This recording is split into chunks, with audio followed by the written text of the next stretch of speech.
Everybody, let me welcome you to the Franklin Conservation Commission. 1 second, sorry. Recording in progress. There we go, okay.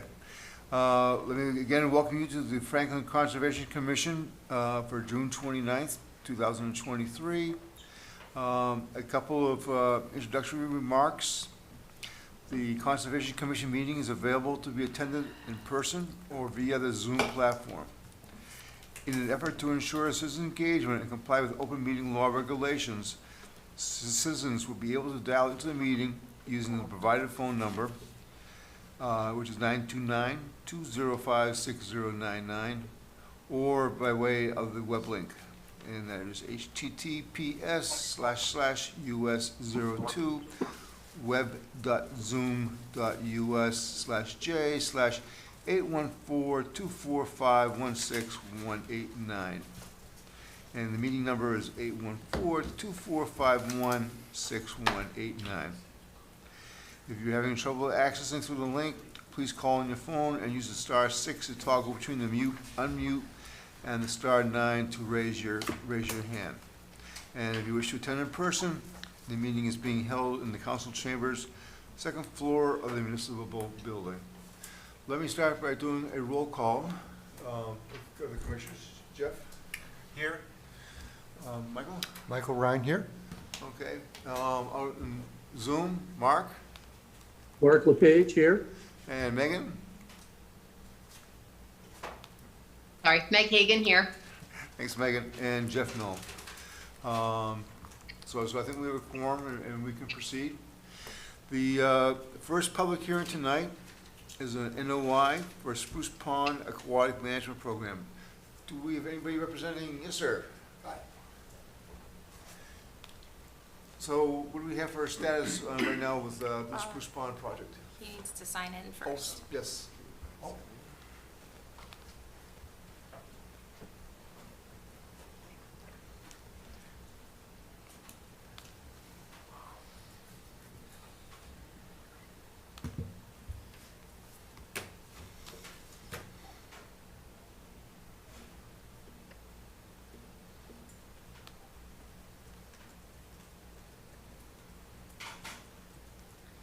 Thanks, sir. Identify yourself? Yes. Hi, I'm Sean McCarthy.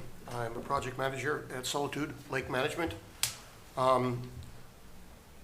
We have been managing this pond since about 2016. First visited it, I think, in 2015. And, excuse me, a little hoarse today. The original application had a lot of details. I talked with Bricollet. I think that she said to focus really on answering the questions that came from your third-party consultant, Beta. So that's what I would like to do tonight. We can certainly revisit any of it. In fact, they asked some very specific questions, and I gave some very specific answers. If you want me to hurry up, truncate, or whatever, let me know. Otherwise, I'll run through the pages here. So the original one said Mass DEP. They issued their file 958-1267 for the site, and they provided a technical comment that says higher wildlife habitat is achieved when there's less than 100% open water surface and at least 30% coverage of native aquatic plants. They recommend that the treatment areas where invasive non-species are be limited to where the non-native species are dominant. We definitely will strive to meet the 30% goal because a healthy pond obviously needs some plants. And for the other 70%, our goal is actually to eliminate the invasive species and the aggressive nuisance species and allow the native species to grow and return there. And sometimes you need to clear those out in order for the natives to come back. So again, that's our goal, and certainly the 30% is not a problem for us. Beta defers to the Commission on the requirements of Section 7.18 of the bylaw, and if a variance should be requested. Our comment is that section says submitted plans must include several things, including details on existing vegetation, detailed maps, and more. And our original application did include basic maps, such as the site locus, the proposed treatment areas. So per the request from Beta, we actually went back, we conducted a species survey there, and we are sharing in this an additional map and descriptions of what we found. And our treatment area, based on that, we decided to reduce to avoid the areas shown in black And I don't know if it can be put up on the screen or not, but basically, we're backing away from King Street a little bit and backing away slightly from the part to the east, which is more swampy area in that. Hang on a second, Tyler, can you bring that up? Let me bring up you know what page of your adjusted out NOI that would be on? Oh, it's not, that's the original. This is in the Yes. supplemental that I sent. I don't know if you have that handy. It should be in your packets. But all the same, you can continue, Sean. Okay, so basically, we found in the pond itself variable milfoil, filamentous algae, white water lily, cattails, and trace amount of coontail and bladderwort that we're not super concerned about right now. We obviously will keep an eye on it. In the water, we also find, from an animal standpoint, painted turtles. I think 2 of them. Fish, we didn't pull the fish out to examine, but we think they were smallmouth bass. We found some bullfrogs, Canada geese visiting. They were mostly in the swampy area west of the pond, but we did see them. Cardinals, catbirds, mourning doves, and red-winged blackbirds were observed at that time. We assume that most native New England birds will be in that swamp at one time or another, but that's what we saw when we did the survey. For the filamentous algae that we found, there was excessive amounts. Variable milfoil, moderate amounts, and then smaller amounts of the white water lily, coontail, and the other ones that I listed. Plus, we also did find some duckweed too, but such moderate amounts, it was difficult to even put on the map. And then cattails and water shield. So the animals I already listed here, of those, filamentous algae and the milfoil are the ones we're most concerned about. Water lily becomes a problem when it gets too out of control. So we do keep an eye on that. And avoiding the specific areas, I already talked about that. WPA Form 3 notes that we had 2 different impact sites noted. It was the smaller of the 2, not the larger. The larger of the 2 was really the whole area there. So while we quoted that's not really what we're treating. And in fact, we adjusted that downward in the final thing that I sent you. So this said, basically, we would drop about 600 feet of that smaller number, which would be 228 dash probably 600, or excuse me, 009. The notice of intent provides general information regarding the use of chemicals, but does not provide information such as anticipated site access, staging areas, application rates, other information specific to the site. The applicant should describe the staging areas and describe, other parts of the project plan. We anticipate that we will launch from the parking area where Quince Island Road comes near the water. There's an area there that's very easy to launch a john boat from. That's what we've done in the past, and that's where we did our survey from. It's, no damage or complications there because we just use a small john boat. We don't have to, scrape up the dirt or anything. And there's a map that shows a picture of that. A5 of their statement, beyond the statement that the application of the proposed chemicals will be completed by certified applicators, they wanted information, presented in the material safety data sheets, also known as the MSDS sheets, regarding safe use and handling of the proposed chemicals. It's not been discussed or provided. Well, we do have those now. I shipped all of them to Baker Lee. I emailed them. We have gathered all of them, and basically, I would like to point out that the MSDS sheets are usually referring to the concentrated chemical product as it is transported and stored. Basically, that's meant for people who might come in contact with that concentrated form. We dilute the product when we apply it in the field. So for field use, we feel a better safety data sheet is the product label, which every product like this has to have. So I sent those along too. So you got 6 of the MSDS sheets and 6 of the product label sheets to consider. Per the question about glyphosate, which came up in the last meeting, and somebody said that it's not allowed to be used in water. Well, there is a product that we use called AquaPro, which is glyphosate that was specifically formulated for use in water. It's offered by a company called CPRO, and it's registered with the EPA specifically for in-water use. So just wanted to mention that. 6A, the applicant should provide a narrative discussing factors contributing to the development of nuisance aquatic vegetation at the site, as well as additional factors to be considered for long-term management, such as nutrient control, instead of repeated use of short-term management methods. So our response, the types of vegetation found in Spruce Pond is typical of many ponds in Massachusetts. The invasive plants, such as milfoil, can arrive in many ways, including washing in from other water bodies, clinging to waterfowl or boats. Waterfowl, I believe, is considered one of the key ways, and then boats being the secondary way. It can be very challenging to keep the plants from entering the water body, but once they're there, they can be controlled. Algae it tends to form when the water body is high in phosphorus levels. It's often created by rotting vegetation and fertilizer runoff, animal waste, including aquatic animals themselves. Limiting nutrients that enter the waterway is certainly a viable way to reduce phosphorus, and in turn, plant and algae growth is limited for the long term, but often we find that even when that's limited, because of the way the plants are brought in and their ability to root and grow, that some level of control is often needed. We say the condo association should definitely be encouraged to limit the amount of fertilizer used in the area. I think there's been attempts at that so far, and pet owners should certainly be encouraged to pick up animal waste. The nutrient load, though, can come from external sources within the larger town watershed, too. Full control of runoff, really likely for all ponds in town, needs to be part of a larger set of watershed rules that apply to every pond out there. Monitoring to the site before, during, and after chemical application, this is A7 from Beta, should also include monitoring the water quality, such as temperature and pH, to provide a comparative benchmark. The application should provide a more robust monitoring plan that is inclusive of water quality testing in addition to visual observations. We definitely agree that we will monitor for pH, temperature, O2, and visibility, and we can test for phosphorus levels too. So none of those, I believe, were mentioned in our original application. There are certainly plenty of ponds that we're required to do that. We're happy to do it. And if there are specific tests that the town would like to request too, add them now, or when you issue the order of conditions, they can be added then too. So, A8, Figure 2, vegetation assembly appears to depict treatment along the King Street right away.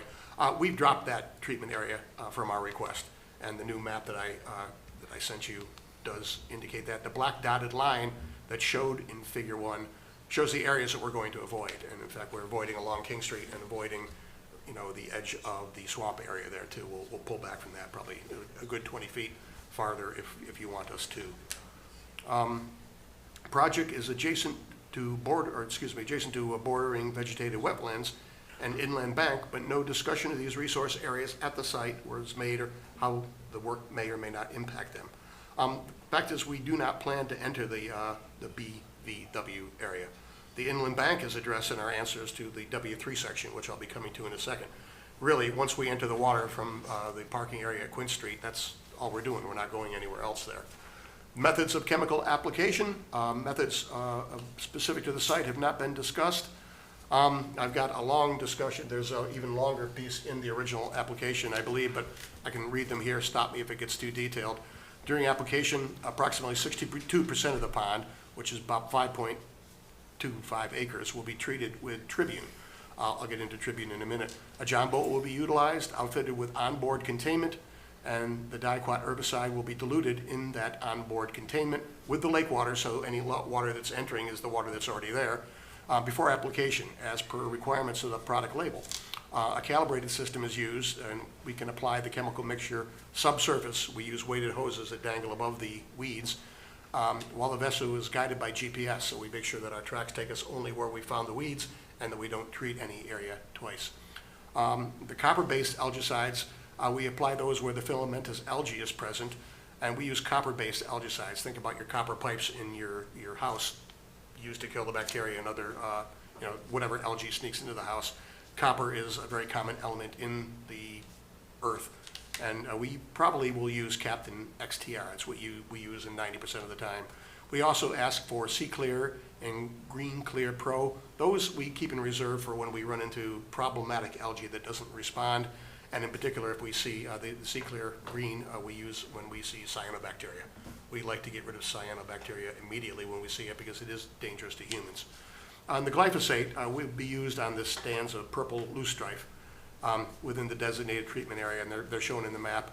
They'll be treated with the glyphosate, obviously diluted per the requirements of the label, and we spray that via low-pressure backpack sprayer or hand wick, depending if it's a smaller stand.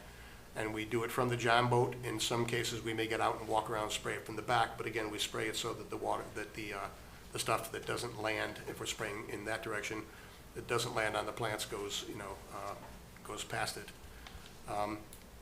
Here we are. We will have data sheets on all, I already sent those actually. W1,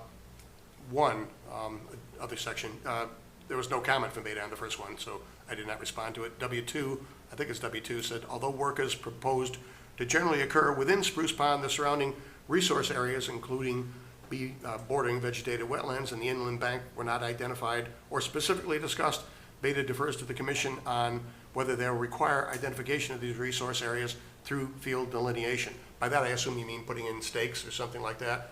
I think in the mapping, especially the stuff hosted by the state Mass Mapper, there's pretty clear delineation, and obviously we treat where the water is and not where it isn't. So if we're in, the water area, we don't spray except for the purple loosestrife outside of that. So again, it's up to you guys whether you want us to stake that out. I would like to propose that it's not necessary, but we will certainly do it if you do that, make it a requirement in the order of conditions.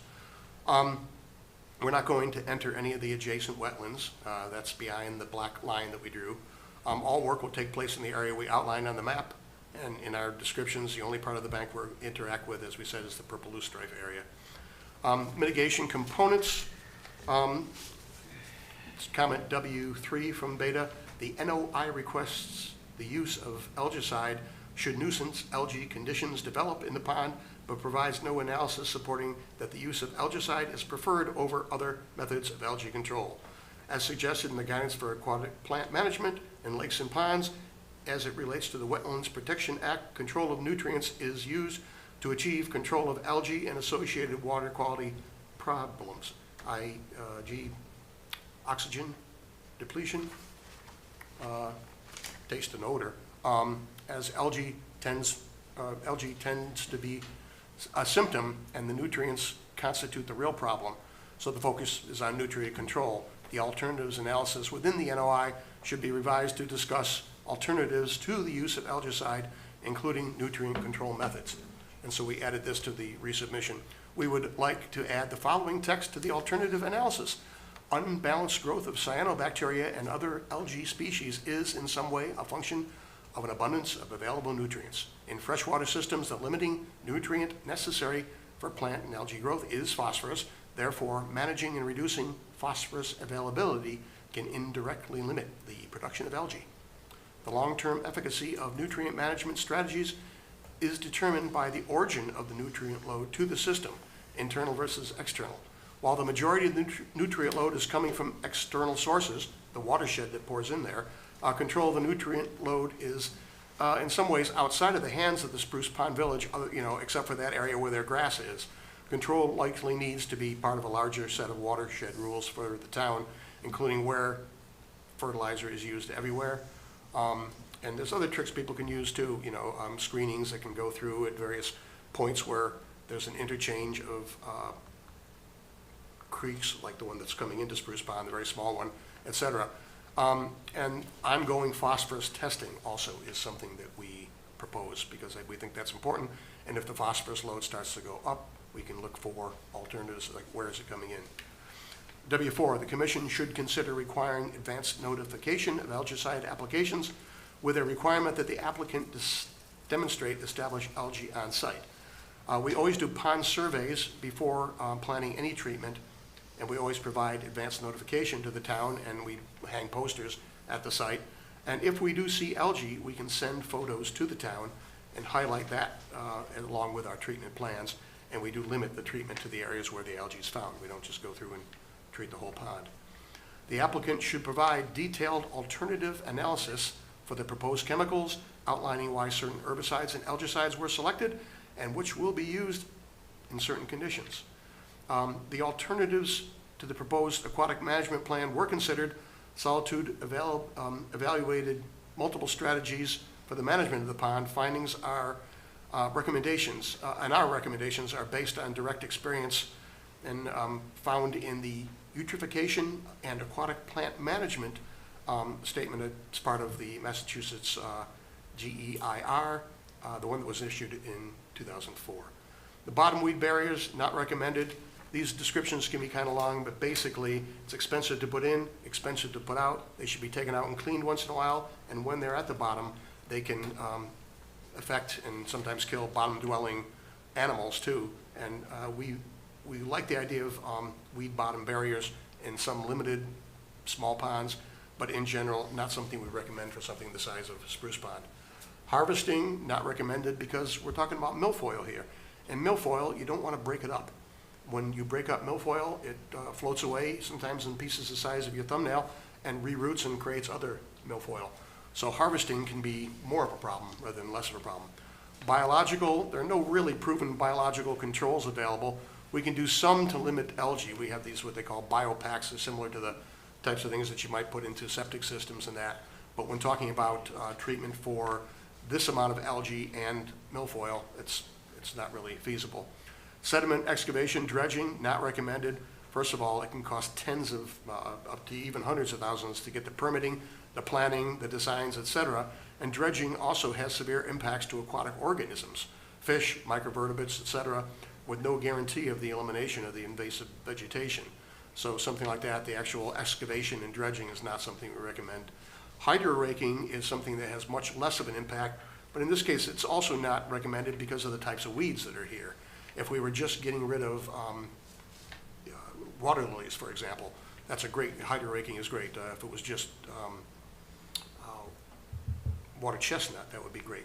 But with milfoil, it's not good for the reasons we mentioned before. Do nothing is also not recommended. Nuisance plant and algae growth, when it continues unabated, leads to eutrophication and filling into the pond, which will continue at accelerated rate as the stuff decomposes and creates additional phosphorus, additional rotted food, for lack of a better term, for the plants to eat from. And the conditions can degrade the water quality, impact fish and other aquatic organisms. Stagnant conditions will also increase water temperatures, promoting the algae and bacteria growth. And the pond's recreational and aesthetic value is basically significantly degraded. So W6, I think, no, we got much more. A more detailed vegetation assessment than is what is provided on Figure 2. Vegetation assemblage should be provided for the pond, noting areas of specific native and invasive plants, and the as an ecological restoration limited project, aquatic native vegetation should be preserved to the extent practical, and the applicant should demonstrate how they plan to preserve native vegetation, meeting the WPA performance standards.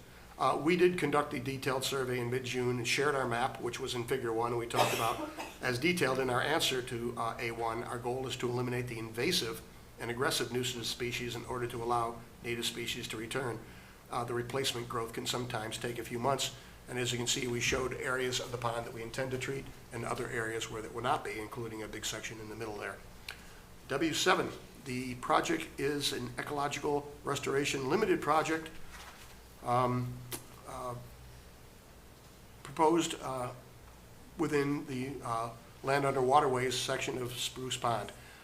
The applicant provided Appendix A, Ecological Restoration Limited Project, as part of the NOI submission as instructed. So based on this, I think they're saying the part that we did provide was good, so we don't provide any new action item based on that. W8, discussion of how the proposed project will protect the interests of the Act should include more detailed information relating to the protection of fisheries, such as spawning periods, species present at the site in order to avoid fish kills, and by regulatory law comments. Well, we do hundreds of applications to Massachusetts every year. We always follow the dosing on the label as required, and when this is followed, there really is minimal danger. The following spawning seasons for the in-water animals found are noted. Turtles, they tend to spawn in late, well, at least lay their eggs in late April or to early May. But there can be occasions when lone females will decide to lay eggs at other times of the year. We'll avoid April and May for the treatment, and if we see a turtle, obviously we would, stop and come back later. Smallmouth bass, they tend to spawn mid-May through late June. Also applies to most other species of fish that are found in New England ponds. Bullfrogs, their main spawning season is April.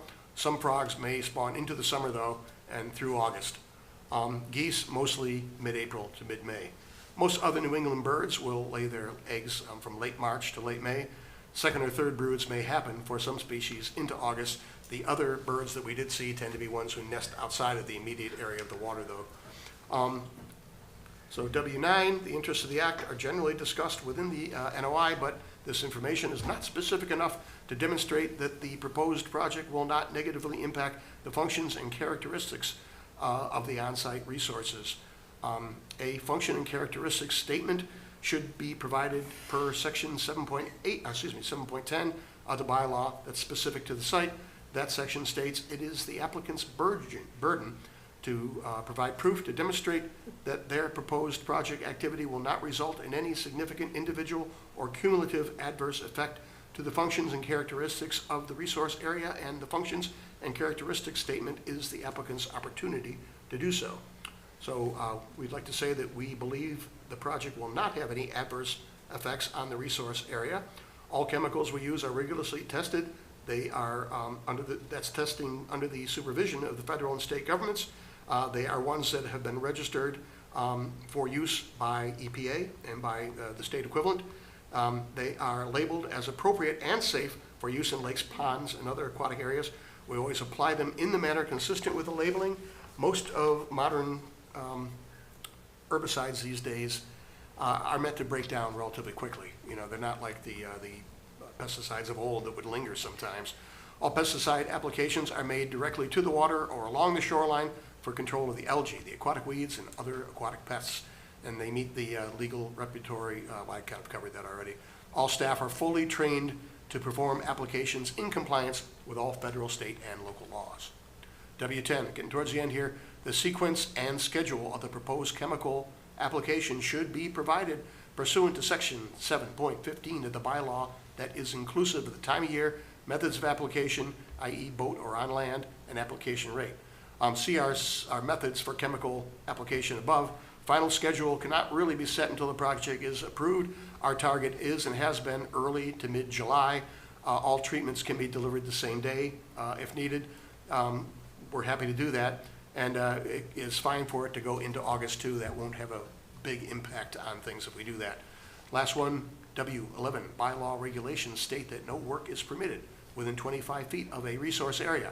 A portion of the project includes management of purple loosestrife populations within the bylaw's 25-foot buffer zone. The other ones we're going to pull back from the edge there. The applicant must submit a variance request that meets with the provisions of Section 5 of the regulation bylaw. Well, I think that applies to the area along King Street, and that was originally proposed in order. Sorry, Sean, Meg Hagan here. Commissioner, I'm on Zoom here. Hi. Thank you for this thorough overview. This is wonderful. I do know that excuse me, apologies. I do know that we do have, based on when we received this, Bricolai, am I correct that you and Jonathan still need to review all this information regardless of continuing with our review here? Yes, yeah, we do. Okay, so maybe just for Sean, if that is okay with you for our sake of time, and if this is okay with the rest of the commission, perhaps we table the rest of the review of this so Bricolai and Jonathan can have a chance to review this, and we can, I think, probably continue to the next meeting.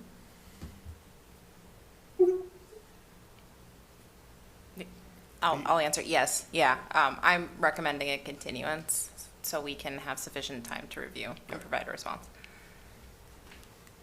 I think that sounds like a good move. I would, Yeah, I just would to like keep us on time, I think, for today, if that, I would like to make a request if possible, if when you do have questions, would it be possible to have them submitted via email? The reason I ask is because I'm going to be going out on medical leave very soon, and I'm not sure when I'm going to be back. If we have these in an email format, I can forward it to other experts within our organization to make sure that they are answered. So, Yeah, they'll come back to you the same way that you received these ones. Good, So that, all right. Tyler, I'm sorry, could you Excellent. just back, thank you. Yeah, so, hi, Sean. So you'll get a formal letter, with responses, and then as before, we'll email you back my responses as well. excellent. Okay. All right, thank you. Brika, any other comments on your part? No, I still have to review it, but thanks, Jeff. Okay. fellow commissioners? Any comments at this point? Not at this point. Okay, Mark, Megan? All good. Yeah, nothing for me at this time, thank you. I think this is a public hearing. Does anybody here have any questions? Anybody on Zoom have any questions? All right, that being said, can I have a motion to continue? I was talking 7:13, Brika, or Yep, July 13th, yep. July 13th, 7:01? Can I have a motion? So moved. Second? Thank you. Would you, Jeff, vote? Continue? Mark? Michael? Vote to continue? Mark? Vote to continue. Megan? Vote to continue. And I also vote to continue, so we're continuing the NOI for Spruce Pond Aquatic Management Program to 7:13 at 7:01. Thank you for your presentation. Thanks, Sean. Thanks, Sean. Thanks for having patience as I went through all those. Okay, move on to the NRAD for One Paddock Lane. Is anybody here representing One Paddock Lane? Brika, comments, or? We still haven't heard back from the applicants on the revised delineation. So this is the second time now that they haven't, showed up. So I can reach out to them again and see where we are, and hopefully they submit something by July 13th. Do you want to continue to 7:13? Well, do you want to continue to just July 13th? I would recommend a continuance to July 13th, yes. Can I have a motion to continue? I'll give you a motion to continue the NRAD for One Paddock Lane to July 13th, 7:02. Second. Second that? First, thanks, gentlemen.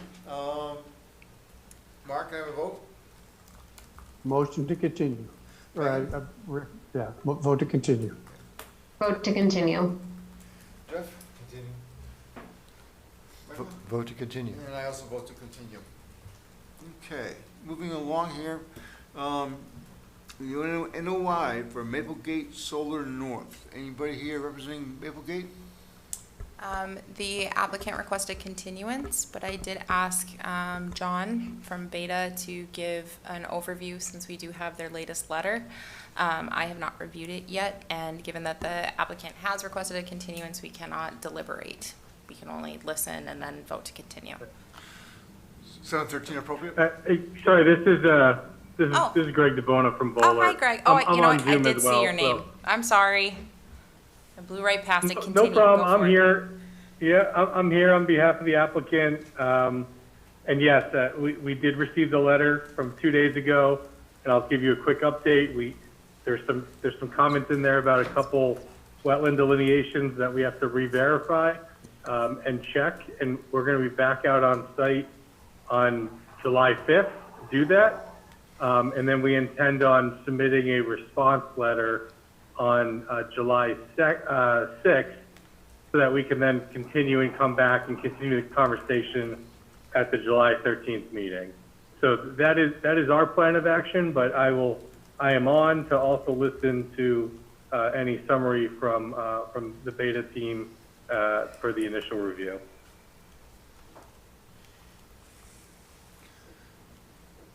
Brika, any other comments? Did you want to hear from John Nero from Beta about their latest letter? Sure.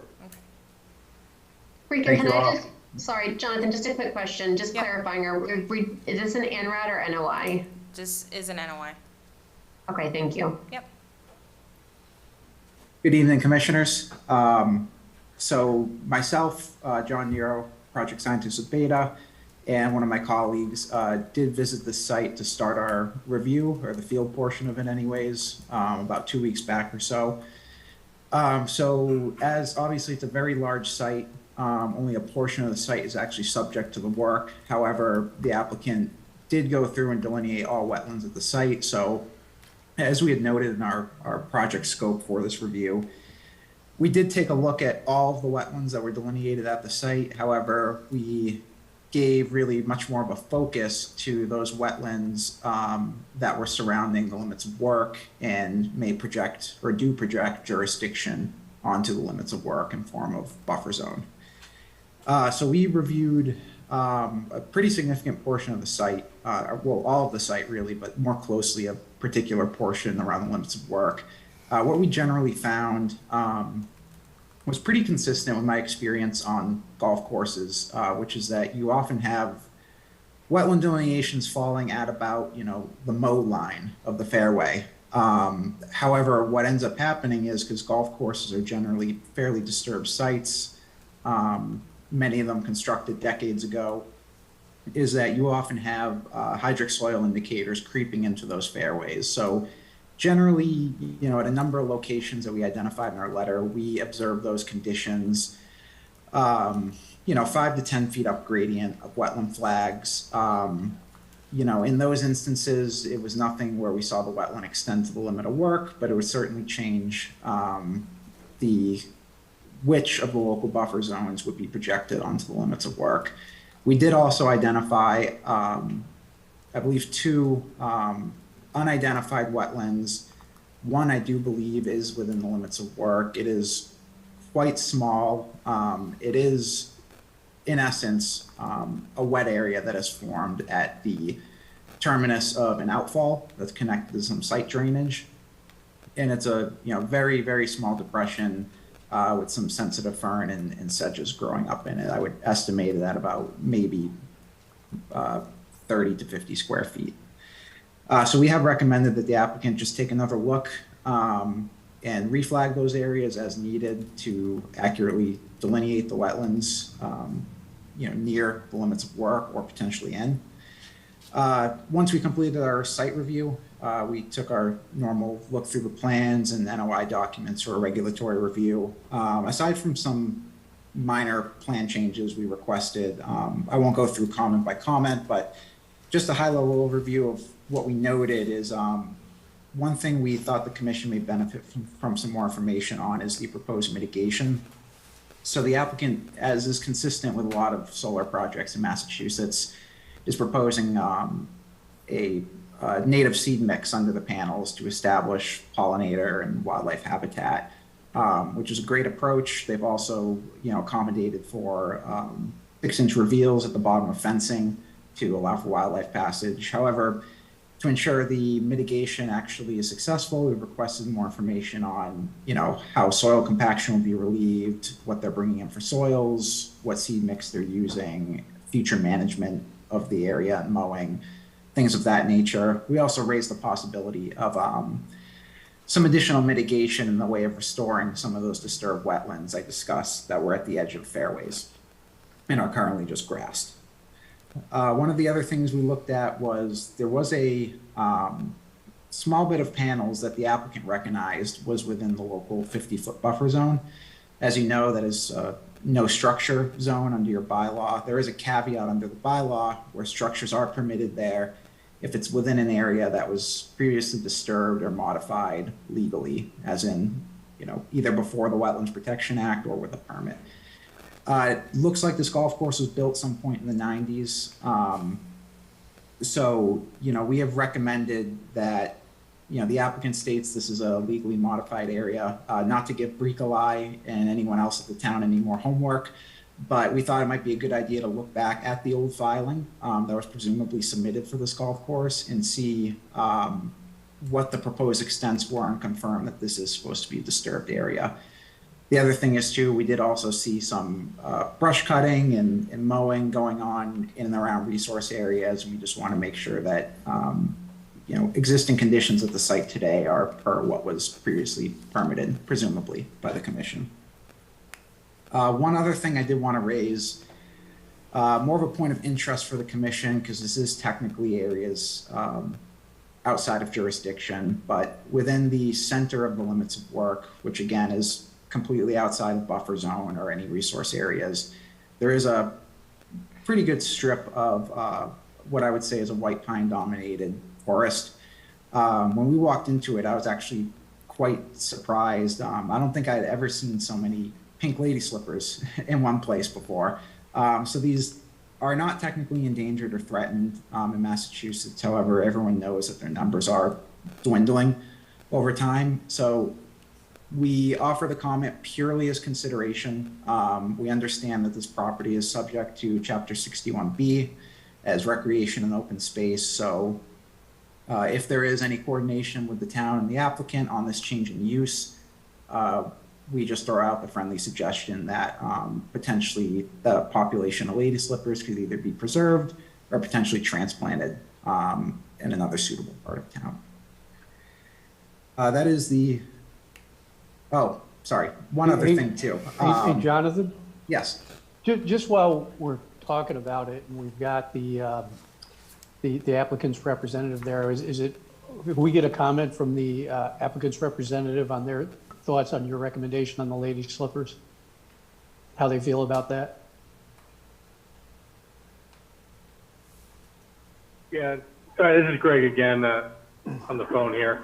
Thanks, Yeah, Greg. that is that's one of the comments that we are looking at right now. So we're gonna look to evaluate, where maybe we can transplant, that species on site or look to preserve, some of that vegetation.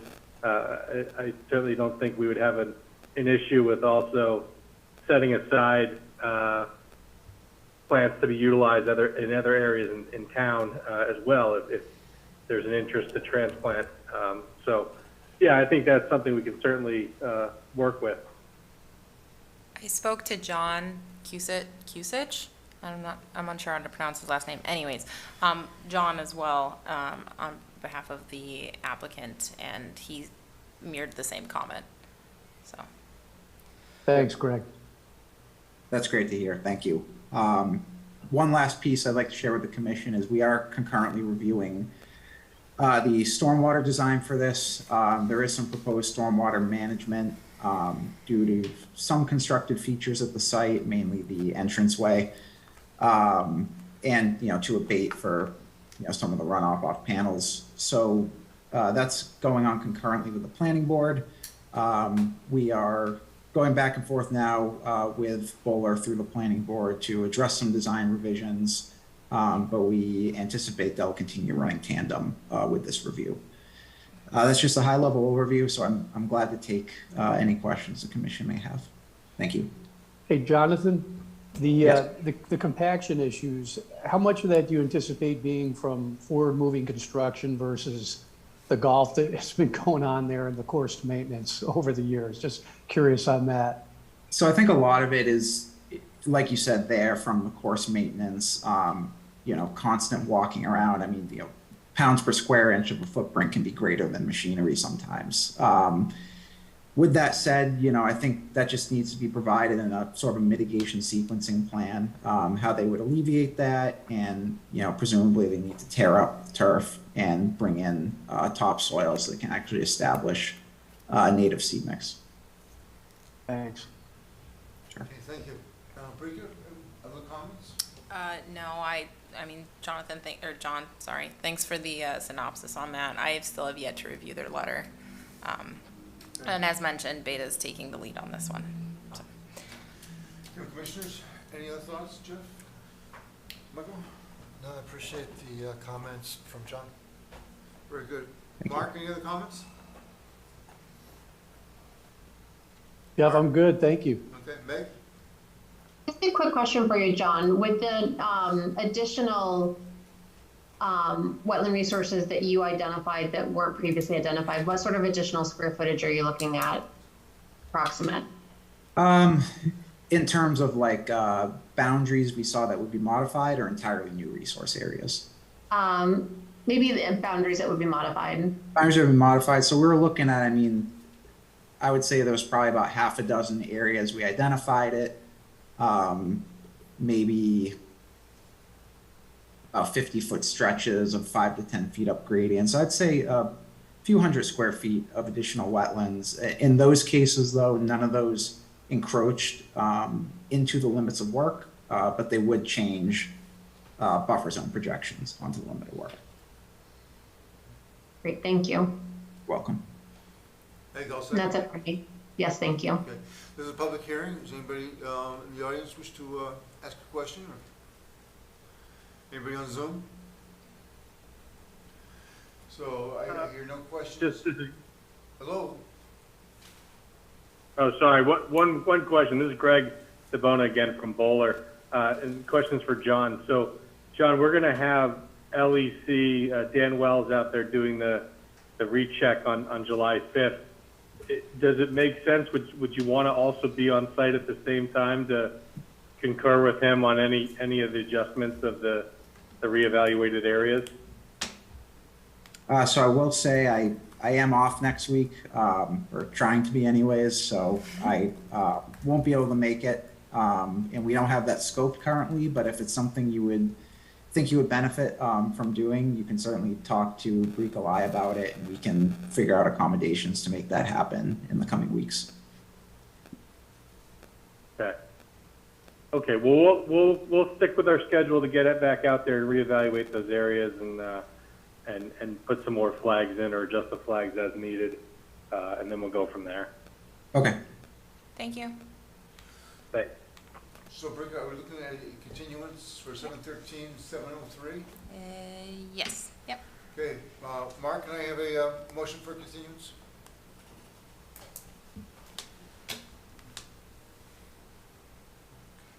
Sorry, I had to come off mute. It's typical. So a motion to continue the NOI on the Maplegate Solar till July 13th. Looks like we're going at 7:03. Okay, Second. thank you. Jeff, can I vote? Michael votes to continue? Okay. Mark, I vote to continue. Megan, I vote to continue. and Jeff Miller, I also vote to continue. So we're all set on the NOI for Maplegate Solar North. That brings us to the next NOI for 2 Elm Street. Is there anybody here representing 2 Elm Street? Hi. Have I asked you Hello, to, I'm here, Karen Scannicatroni. ask you to sign in over here? And then you can use any of the microphones.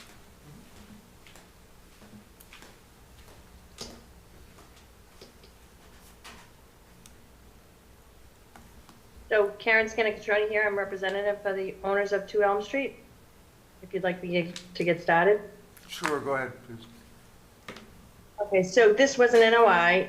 We've been working with Berkeley, to work out some mitigation for some fill that was put in the wetland and buffer zone.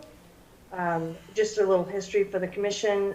The owner requested a building permit for a pool and a garage and was granted that building permit.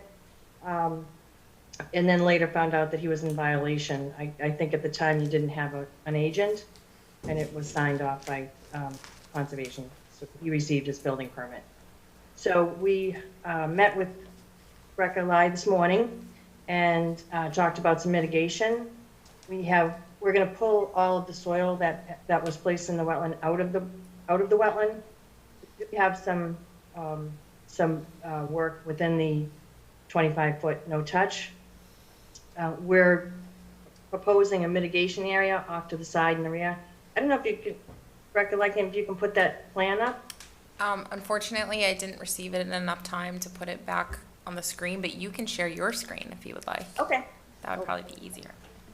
Okay. Just 1 second. So I apologize for my plan. It's not, I did it myself.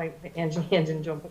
I met the owner at the site today and we looked at the area that we're proposing to mitigate, use as mitigation, and we came up with a planting plan and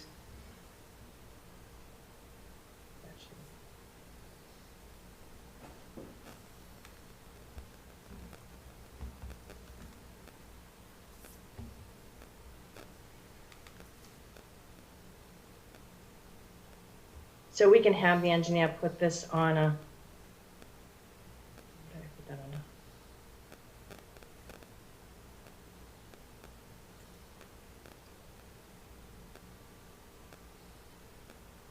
Oh, goodness.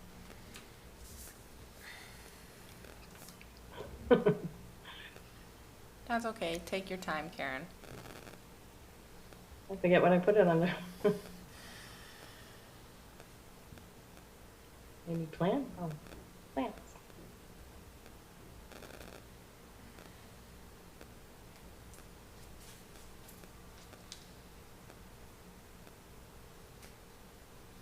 I don't want to encourage you to show your email, but I know it's in your sent box. Could you just send it to Oh, me? okay. That might be Thank you. faster. That's how I find things. I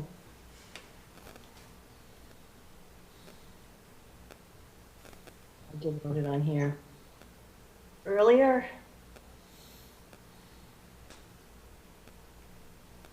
I apologize. Okay, so this is the plan and not very clear, but we have this area here, under the area that says Lot 8, we're proposing as mitigation for the fill in the buffer zone. We've proposed 46 plants, 9 trees, 17 shrubs, and we're gonna put a seed mix down over the wildflower seed mix down over the area. So the area is 1,400 square feet. The area of fill is 700. So we've done we're going to do the 2-to-1 replication, and it does abut the wetland area in the rear of the property. So I also submitted a waiver for work within the 25-foot, explaining that the owner filed for a building permit and received that and did work not knowing that he was in violation. So, I don't know if anybody has any questions or. I just have a few comments, Karen. I don't know if you were able to see my email. So I know we've had this in front of us for a while, and these are proposed plans. I would like to be able to condition, approve this project, but condition that I work, during my normal 8 to 4 with Bob and Karen to really finalize a planting plan. Only because since we are replicating for BVW fill, these are great buffer zone plants, and the goal was to allow the natural migration of BVW, but I would also like to see some sedges or rushes or what was actually filled placed on that boundary, so more obligate plants placed on the wetland boundary to really help draw that hydrology over. So then it's an in-kind replacement, if that makes sense. At the same time, I know you seemed very interested at maybe some agroforestry, using the plants for consumption. So I think we could really turn this into a really nice area for you to use as well. And, that takes more time than just a day to really suss out. Absolutely. So I would recommend approval. I do have some standard conditions. They're not too bad, if the commission would like me to go through those real quick. So other than as stated, the conditions that I was just pulling out were erosion control barriers, so we want to make sure those are kept up. They will need to be biodegradable. So, like mulch sock style? Yeah. Okay. And that's just, I know you have some there already, so we just want to make sure that those are kept in good working condition. An as-built plan, so that's when you build your pool, and everything is actually finalized and stabilized, to come back before the commission with that. Written conformance reports. So I would suggest that we have, it's typical for restoration, we have 2 years of monitoring to make sure it's successful. It's like planting any perennial in your garden, it takes a while for it to become established. Our language and our standard special conditions for written conformance reports require that it is drafted by a wetland scientist or engineer.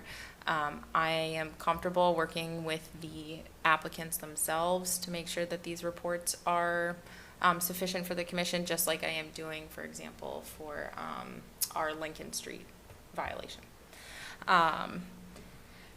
So I have that work performed according to plan. That's pretty self-explanatory. Approved changes, so that means any changes that you make, that's not so much for the planting plan, but more for the pool design, any construction that gets approved. Notification prior to work, same thing, give me a call. Right to impose additional conditions, that's just gives the commission the right to do that if deemed necessary. use of clean fill, I figured it was probably null and void at this point, but I wanted to add it in there anyways. No straw bales, and then remedy upon problem identification. So that is at any moment that there is an issue, please just give me a call, so that we can circumvent any future issues, not to be redundant. So Bridget, are we approving the in-ground pool this time as well? or They, yes, so their NOI package was after the fact for the slope, the garage, the fence. They needed a waiver for the pool because the pool is within the 25-foot to that wetland boundary, but it is on top of the slope. Thank you for bringing that up. It is standard practice for the commission for pools that we add a condition to not back water into the wetland. It goes without saying, but please don't pour chlorine down there. There's gonna be, we discussed last time we met. Okay, did we? There's a dry well going in. Oh, yeah, that's for right. recharge. That's right. Yep. Anything, gutters, anything, Yep. backwash has to go through Okay. that. So they did submit a waiver request. It is, I did not have enough time to put it in your Google Drive, but I do have it in our permit folder. And I think that's everything, correct, Karen? I did hear somebody mention in-ground pool, I just wanted to make it clear it's above ground pool. That's true. It is. Oh, thank you. Yep. Yeah, that makes a world of difference. So I would recommend approval with as stated conditions, but please discuss amongst yourselves. Let me throw it out to the commissioners. Jeff, questions? Michael? No, thank you. Megan? Yeah, so Bricolai, just looking at the plot plan and lot 8 where the replication is going to be, do I understand correctly that the wetland actually stops at that W1 flag? So you'll be looking at replication outside the wetland area, is that correct? Yes, the wetland runs along the side of that area, we'll be abutting the wetland area, the wetland line. So it's, And then just, oh, sorry, go ahead, I was Bricolai. gonna say, so just for context, it's not holistically a wetland replication because we're not grading, we're not sloping. We are just trying to encourage the natural migration of it with plants and revegetation to make it easier on our residents. Okay. And then just confirming we're not actually touching the slope will stay as is and the replication is in place of that. Correct? Okay, thank you. Yep. Okay, and I have no question myself. This is a public hearing. Anybody else in the audience have any questions or in Zoom land? Okay. Brady, do you want to recite the numbers for the conditions? Or, I can recite the numbers. I'm going to cheat though and say conditions as stated for the ones that don't have numbers. that's fine. And then come back and review the meeting minutes for the actual So language. we'll approve as As cited. stated, As stated. with additional standard special conditions 20, 22, 23, 24, 27, 28, 29, 33, 34, and 37. As stated. As stated, considering 2 of our commissioners are on Zoom now, I've already let the applicants know, but we will sign at the next hearing, which will give me sufficient time to be able to go through and draft all these conditions as stated. Okay. All right. Can I have a motion to close the hearing? So moved. Second, sir? Second? Okay. Can I have a motion to approve the NOI for 2 Elm Street as stated? So moved. Second? Megan, how do you vote? Vote to approve. Thank you. And Mark? Vote to approve. Jeff? Vote approved. Michael? Vote to approve? And I also vote to approve. Congratulations, folks. Thank you very much. Great, thank you very much. Thanks, Karen. I just Have a signed good off night. on your Thanks, building Thank permit. you. You are good to go. Yeah. Okay, so we'll move on to the next NOI for 100 Financial Park. Is anybody representing 100 Financial Park here? They requested a continuance. They're still reviewing the beta letter. Okay, so we'll just go through a continuance. Yep. All right, Michael, can I have a motion to continue to 7:04 at this point, I think? Okay, so It's listed there. Yep, 7:04. I'll give you a motion to continue the NOI for 100 Financial Park to July 13th, 7:04. Jeff, a second? Second.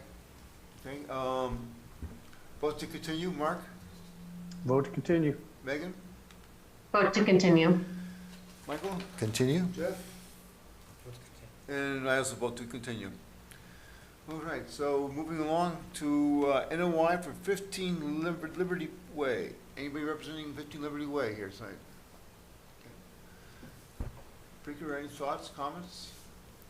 I communicated on the phone that someone was absent at the last meeting, and they said they would be here in attendance tonight. And they are not here. So, Is it worthwhile to continue? yes, I would vote to continue. Typically, when applicants miss meetings like this, just for context, and Jeff Livingstone, you can actually help with the historic precedent for this, but the commission can deny projects. I would refrain from doing that, though, considering that the planning board team for the applicant has been at planning board. So it is really the conservation team for this project that is not, that is deficient. So, historical context. 2 misses, they get a letter, Okay, and then if they don't show up the 3rd one, that's when we basically deny. And Okay. that has been historic. okay. Sounds good. Thanks, Jeff. I knew you'd have, no, I knew you'd have the context. More than enough, 3 is more than enough. I agree. So that's 6 weeks, right? So, I mean, that's a month and a half. And Sounds- usually what happens is, we usually don't do that unless there's been no communication. So that's like, just that's totally ghosting Yeah, the commission, right? So I'm just saying, well, okay, then we don't know what to do, so we'll take it off our agenda. okay. So, Sounds good to me. Thank you.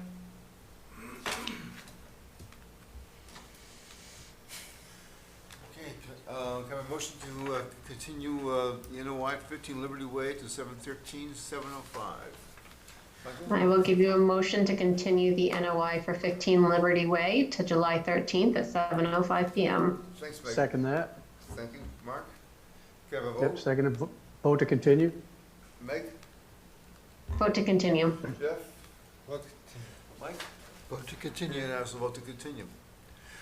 Which brings us to the final NOI for tonight for 10 Echo Bridge Road. Do we have anybody representing 10 Echo Bridge Road tonight? Breaker, thoughts? Yeah, so again, it's not my fault, but apologies. I anticipated someone attending. This is an interesting, there's a backstory to this project. This project came in as with all permits, well, NOI or ANRADs. I sent it out to beta review, especially considering my workload right now. I did get a scope and fee back. I delivered that to the representative of the applicant and did not hear otherwise. If you all remember Pat's preface to last meeting, this involves this project. So I inevitably, talking to Pat, and I think it is well known that we do not like to put a burden on our residents, inadvertently. Anyways, I communicated to the engineer on the project that I would be willing to review this myself, but unfortunately it would have to go within my time frame. And I left it up to them to decide if they wanted to do a beta review or not. I have not heard back on that beta review. I have started my own review anyways, so I can just give you a brief synopsis. I have not reviewed the NOI narrative or checked its regulatory status. I did, however, go out on site, and the delineation is conservative in nature. It's generally top of bank, so that's a positive, at least for wetland resources. I will note that there is a basin to the east that was not delineated, not uncommon. It is off property, but the buffer zone does extend into the back, really along the back parcel line of the property, outside of the scope of work, but all the same, it is good to show all resources on site, especially if it's a pool, so they know where to stay out of or not mobilize through. So I have yet to communicate that to the applicant. I was hoping I could do that tonight, but unfortunately they're not here. So I anticipate having that NOI reviewed within the next 2 weeks. We have the holiday, and I am taking a vacation. Yes, finally. So I hope to have something to them by July 13th, but Do you want to continue further than the 13th at this point? if you would like to, I only know the Franklin Conservation Commission to extend one hearing. I don't, it's really, We typically do that. yeah, just because- handhold it. Right. I think that's best. I know other boards in town, they extend way out, but I Well, I mean, we kind don't- of like the handholding. We don't have a limit on extensions. Okay, Some groups do, we don't. yeah, okay. So yeah, then I would suggest July 13th, and I will reach out to the applicant and see what is up. So this looks like 7:06. Yeah, yep.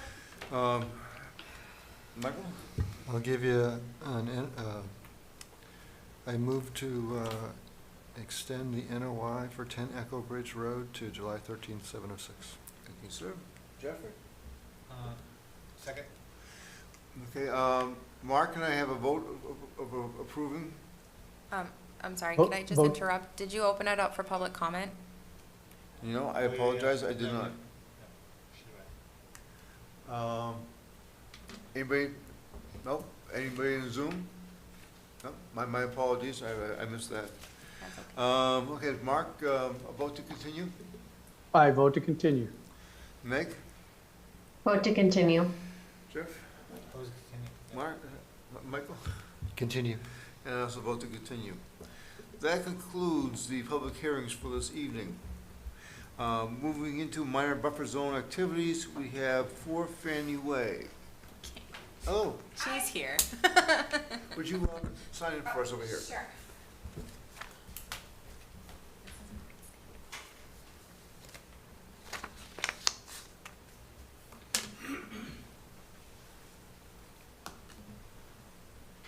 And you are? Dizzy, apparently. Catherine Martin. Hi, Kim. So what's happening at 4 Fanny Way? A deck replacement from a pre-existing. It was being held on by one bolt, so thought it would be best to get something a little safer. Okay, this was an existing, Yes, it's exact replica, 12 by 12. Same, just, I forget what it's called, likeness or something. In situ is Pat would be proud of that one, but in-kind replacement. In kind, that's what it Yep. is, thank you. And I did give it my administrative approval already, so I'm just seeking ratification. okay, okay. This is- Any other comments? No, this Right. is truly just general business. Okay. Did you have anything else that you wanted to add to that? No? Business statement? Okay. So we're looking for an approval for the MBZA for Fanny Way. Move to approve? Second? Okay. Can I have a vote, Megan? I vote to approve. Mark? Vote to approve. Michael? Vote to approve the Jeff? ratification. Vote to approve. And I also vote to approve. Thank you. You're all set. Thank you. Thanks a lot. And moving on to the other MBZA for 16 Chilmark Road. Good evening. Good evening. You've been very patient. No problem.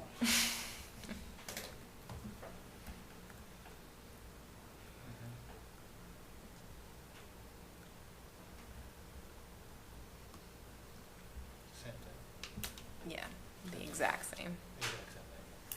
And you are, sir? My name is Nicholas Levin, 16 Chilmark Road. And basically the same thing. I have an existing deck. It's in pretty rough shape, and all we're looking to do is replace the exact deck as is. It's about a 9 by 5 area. I would never recommend disapproval for that. Existing lawn attached to the house. Okay. Can I have a motion to approve the MBZA for 16 Chilmark Road? So moved. Second. Okay, a vote, Megan? Vote to approve. Mark? Vote to approve. Michael? Approve. Jeffrey? Yes. And I also vote to approve. Congratulations. Thank you very much. Have a good summer. Yep, you too. Thanks, Thanks. bye. Ooh. Thanks. So we move on to permit modifications extensions for 160 Grove Street. Anybody representing 160 Grove Street here? Breaker? They were going to attend. We actually talked this morning, so I'm not sure. This one I'm more lenient on since they've been really communicative with us with all their site plan changes and things. So I presume that the reason they're not here is a good reason. But anyways, I would recommend approval for a 1-year extension. They just need more time to finish their facility and do all the sewer connections that they recently came in for, so. Okay. Have a motion to approve? Second? Second. Megan, a vote to approve? Vote to approve. And Mark? Vote to approve. Okay, Michael votes to approve? and Jeffrey? Vote to approve, yeah. And then I also vote to approve. Okay, we're all set with that one. Certificates of compliance for 176 Grove Street. Anybody here for 176 Grove Street? No. Yes, on Zoom. Good evening. Hi, how are you? Garrett. Good. And you are, sir? Garrett Horsfall with Kelly Engineering Group. This is an outstanding order of conditions that was discovered when the property is coming up for sale at the moment, and we're trying to close up an old order from 2015. If the commission recalls, approximately 2020, Kelly Engineering Group, our firm, designed 206 Grove Street, the new building in between 176 and 210.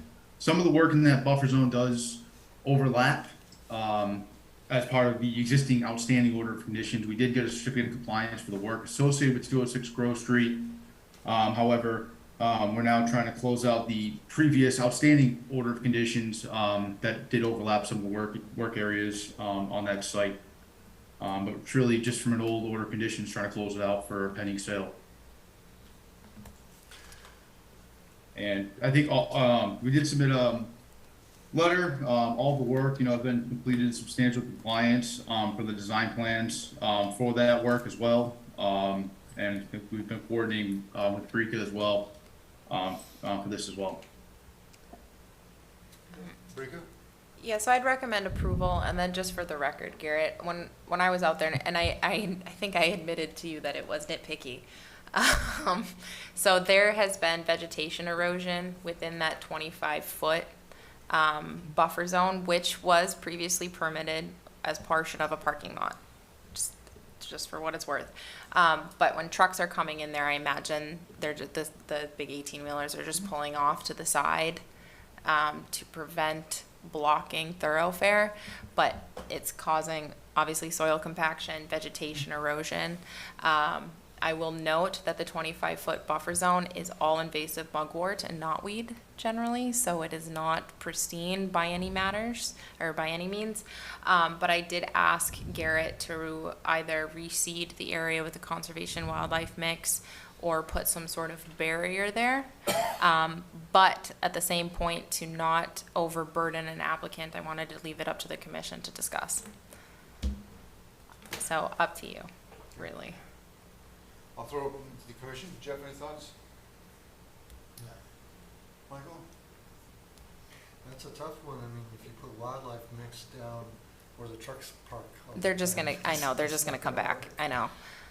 So I guess I don't have any ideas. Is the setup of nature that you could put some revegetation down and then put some large landscaping type rocks that you often see that'll prevent the trucks from pulling in there? Is that, Garrett, something that you see as an option, or Brika? I leave that Yes, up and to Garrett. I did speak with the landowner. They're amenable to whatever the commission feels appropriate here, and we're open to whatever the agent may suggest as well. I don't. But we are amenable to signage, rocks, you name it. The landowner is fine with doing that. Personally and professionally, I just think it's best practice to still maintain that 25-foot no touch. And if they need a more expanded parking lot, that's a different discussion. I agree. So we need to work with what we have based on the conditions that we had for the previous permit. But all the same, I would recommend approval for it so the sale can still go through on the condition that,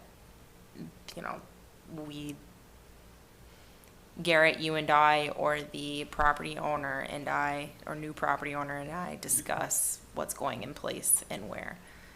I mean, I imagine, I know boulders are expensive, but I imagine you don't need that much to block an 18-wheeler. I agree, and the owner's agreeable to that. I Okay. did discuss them, so. And I'm fine with that. Okay, Mark, any thoughts? No, I appreciate your being open to it, Garrett. That's I think, a decent compromise. Meg? Yeah, I'm happy with that solution. Okay. So I'll put that up for a vote for the. I'm sorry, I had one additional follow-up thought. And this is more, Garrett, for you and I to remember if you stay on with the project, or just for me to remember with meeting minutes. I think placing those boulders or those boundary markers in choice locations is beneficial, because I would still recommend vegetation maintenance in this area because of the Japanese knotweed and mugwort. So we'll want to make sure that we're not being too conservative, so we can still make sure that they can weed whack, essentially, is where I'm driving at. But, okay, continue. Thank you. Okay. Can I have a motion to approve the extension? Second? Okay, a vote, Meg? I vote to approve. Mark? Vote to approve. Jeff? Vote to approve. Vote to approve. And Jeff also votes to approve. So we've approved the permit modification extension for 160 Grove Street. Certificates? Excuse me, no, that was certificate of compliance on 176. Right, yeah. Thank you. Oh, okay. Yeah. I'm sorry, certificate of compliance. Sorry about that. Oh, 166. Thanks, Thank you. Garrett. Thank you. Have a Thanks, great evening. Garrett. You as well. You too, thanks. Okay, so then we have a certificate of compliance for 84 Populatic Street. Do we have anybody representing 84 Populatic? Yes, I am here. This is Daniel Bienemy on behalf of Royal Estates Property Management. How you doing tonight, sir? So what's happening on Populatic Street?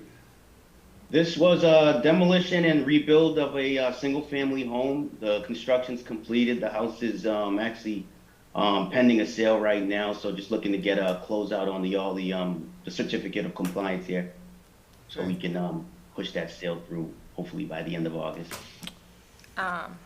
Okay, so, Daniel, I want to preface that even if a certificate of compliance is not granted, and I know that sounds scary, you can still have the sale. That does not impact occupancy by any means. Okay. So I did go out and take a look at the site. I have two concerns. One is more than the other. Typically for certificate of compliance, we look for 75% coverage of vegetation. I would say it's really close. I would not put my name to 75% coverage. To that point, the area that I'm talking about, commissioners, is not on the slope. So it's in the front lawn, it's right behind the deck, so it's generally level. So I think a quick seed would fix that, and by the end of the summer for sure. What I did notice when I was out there, though, and I do defer to the commissioners that were there during this application process, is that, Daniel, can you confirm if you actually graded the slope? Because when I had went out there, when I first started, I know this just got approved, the slope was vegetated. And then when I went out there recently, I noticed that it was actually landscaped. So one, I don't know if the slope was graded. There was removal of vegetation unless this landscaping in question was existing and you only uncovered it, which is a different conversation. But anyways, commissioners, reviewing the meeting minutes and approvals, it was determined throughout this process that no work was happening past the deck install. And when I went there, I noticed that on the slope to the pond, there was a landscaped area. There was definitely a barrier to prevent sediment transfer and transfer of mulch in this area. So there's something there to prevent that. It is shallow, it's a single layer. And then, as we all know, what I know and love are my plants. I did notice that salvia was planted there, which is actually a mint. It is non-native, but it is highly aggressive. So my concern is, one, something occurred past that deck. I leave it up to the commissioners to decide or recall conversations and what they would prefer. It does look nice. I'm sure, buying a new build and you want to be able to see the pond and access the pond, there's a recreation component to that. But regardless, that salvia needs to be taken out because it will take over that entire slope. It will be stabilized, but it won't be with a species that is conducive to that area or will be great to that area. Bees like it, so there's that. Do you have plans? Have you seen the plans? I have, the original plans, yes, I don't have them in front of me though. I'm looking at the plot. Yep. But I'm not looking at the plans. But as I recall, because it was in the 25 foot. Yeah. The answer was no. The answer was no. The request was, this is what we want to do, and the answer was no. Yes. Because it was in the 25 foot, and it Yes. was unnecessary.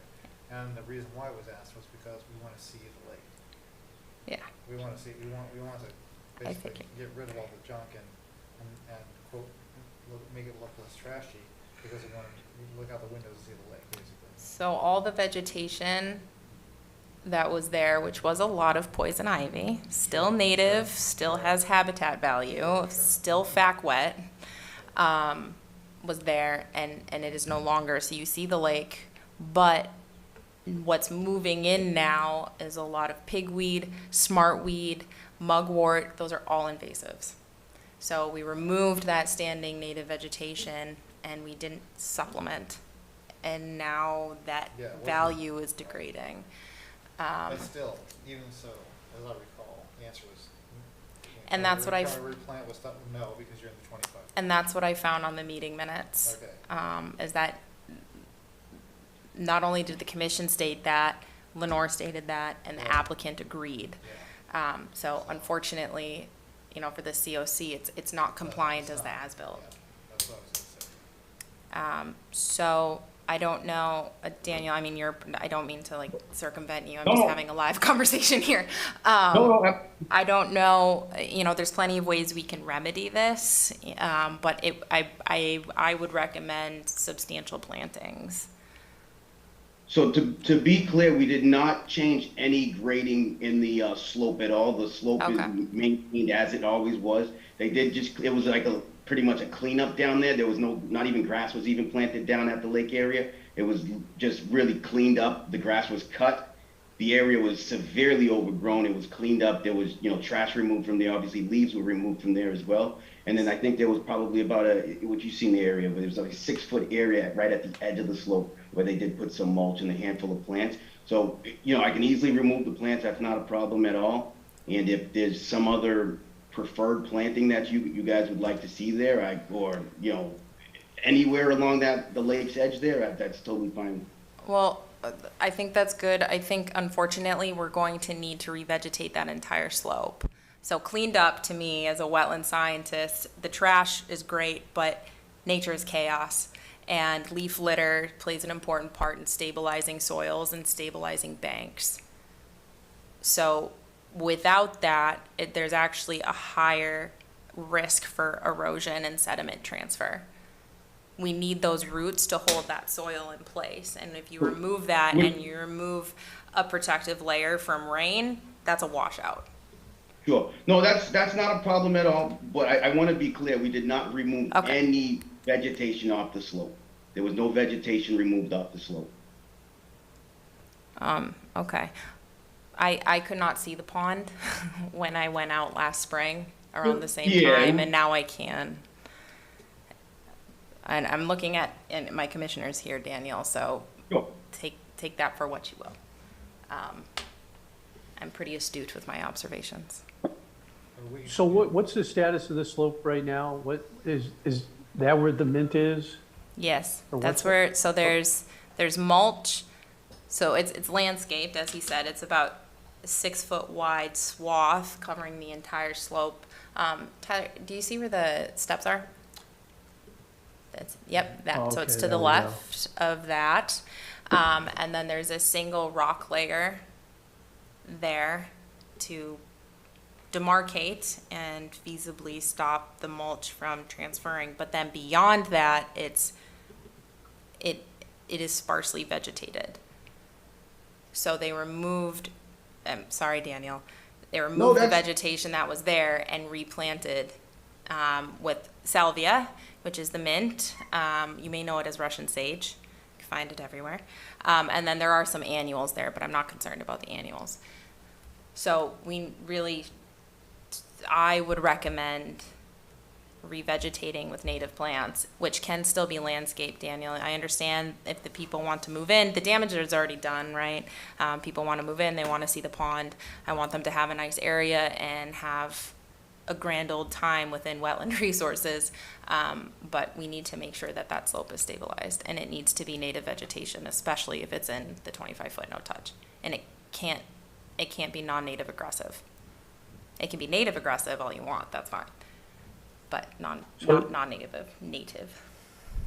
So at this point, may we be suggesting holding off on the approval of the certificate of compliance until that's accomplished? And to your point, Rika, it wouldn't impact necessarily occupancy, right? But It would not That's what impact occupancy. No, they would still have to come back in for the COC. And to put it in context, not that if it seems unfair, but the NOI was only approved when I started. The NOI lasts for 3 years. So there's still plenty of time under the original permit to complete this work. So denying the COC does not prohibit any movement under the NOI, if that makes sense. yeah. So Daniel, what I would recommend, and this is to the commission too, to deny the COC, but to allow Daniel and I to coordinate. Or Daniel, if once the sale happens and you're no longer involved in the project, the buyers really need to know about this condition, because if they ever go to sell, and this is recorded in the registry, it is going to be a big burden on them to try and mitigate. Yeah, this will be resolved Okay. prior to, the transfer of the property Okay. to them. Rika, do you have capacity to assist Daniel in selection of appropriate species? Yeah, thank you for asking that, but yes, I do. It's a good question, legitimate question. Yeah, well, don't look at, our agenda for July 13th, because Yeah. I'm doing an ANRAD all by myself on that, so. So Daniel, you're comfortable with all that? Yes, that's not a problem. That's not a problem at all. All right, great, thank you. All right, Mark, can I have a motion to deny the COC for 84 Populatic Street? Yeah, so motion to deny the certificate of compliance for 84 Populatic Street. Second. Thank you, Megan. Michael? Vote to deny. Jeffrey? Vote to deny. And I also vote to deny. Okay, Daniel, thank you. Daniel, thanks for working with us on it. Thanks, Absolutely. Daniel. You're a good sport. Daniel. No problem at all. Appreciate it. Take care. Okay, violations and enforcement, 305 Union Street. We need to Oh, extend. baby. I warned Rex. He's in the peanut gallery. You can't see him, but he's over there. Yes, extend by 30 days. Hey, can I just ask a question about that last one? Sure. Well, I don't know. Can you? We're out. You voted on it. What's the? Is No, it? it's for my just- education. Okay. Yeah, that's fine. Like process. So the reason that they can go ahead with sales because the NOI is still active, as opposed to the next sale would be a burden. Yes. So, do you recall? And actually, Pat would be probably the best one to ask this, just because he would have the language to answer your question. Do you recall several meetings ago where I brought up how planning board was trying to determine if they would not allow occupancy if the developer did not for example, build sidewalks, because people were moving into their subdivisions, they were getting occupancy prior to a complete project, and then they didn't want sidewalks in front of their yard. So it, unfortunately, then developers were defaulting on their deliverable. And Pat said, we cannot limit, we just can't limit occupancy, even if there's an outstanding permit, although this is not outstanding yet, it's still active. So I think we've seen in all of our COC requests, I mean, we've had COC requests from 80s, and it's never been caught. Occupancy can still be granted even if construction isn't finished. So occupancy provided that it meets building codes and safety and things like that. So that's why. The reason why it become a burden at sale is because if they do not follow up on this, and let's just say they go to sell the house and I go out and I see that it's all completely landscaped, well, they're as-built and their conditions that are on the NOI and then on the, now denied certificate of compliance does not match. And that means that the buyer or the homeowner that's buying it now may never have known that they needed to do something. And now when they go to sell, they're being punished. All right, thanks. But we were talking about a sale on this one too. Yes, this one is up for sale. It has not been occupied ever because it's a new build. So that's the difference. It's never been occupied as opposed to next time it would be. I guess I still don't understand, but that's okay. We can take it offline. I'm trying to find a different example. That's okay. I don't want to slow us down. Okay. I'll ruminate on how to answer it succinctly, and I will send you an email. And I'm sure when Pat watches this, he will also have an answer for you. But Jeff, did you have anything? Does that? Okay. Okay. So enforcement. Okay, can I have a motion to extend the violation enforcement on 305 Union Street? So no change in status? We're just- I have not heard from DEP if they've approved the project. I don't know if they would necessarily tell me. I have not approved the project, approved the non-traditional work plan. Gosh, it's been so long, I can't even remember what it's called. And then I haven't heard from the applicant either. So. Okay, thanks. Mm-hmm. So I'll give you a motion to extend the violation at or the enforcement order 30 at days? 305. Yes, Union only Street 30 days. for We're 30 not going days. longer. Jeff, second? Second. Mark? Reluctantly vote to extend. We're extending Reluctantly, the is that what violation you on said? 305 Union Street for 30 I vote to, days. vote to extend for 30 days. Thank you. Vote to extend for 30 days. Thank you. And also we'll vote to extend. So we're all set with 305 Union Street, For 30 days. 30 days. Yep. Okay, minutes, June 15th, 2023. Any comments? I have one question. So in the folders Oh, for the they're on the 629 agenda. meeting, I don't see the minutes. Yeah, he just mentioned that. Yeah, it's not there. I So didn't see it. I didn't see it disregard. When I reviewed the material prior, I didn't see it. Disregard. Yeah, they must need more time. So I haven't reviewed them. Okay, so that moves us into discussions for Grove Street test pits. Yes. So, this is quite, well, I don't think it's quite a conundrum, but it is an interest. It's nothing like a good mystery to keep you up at night. So, I received an email,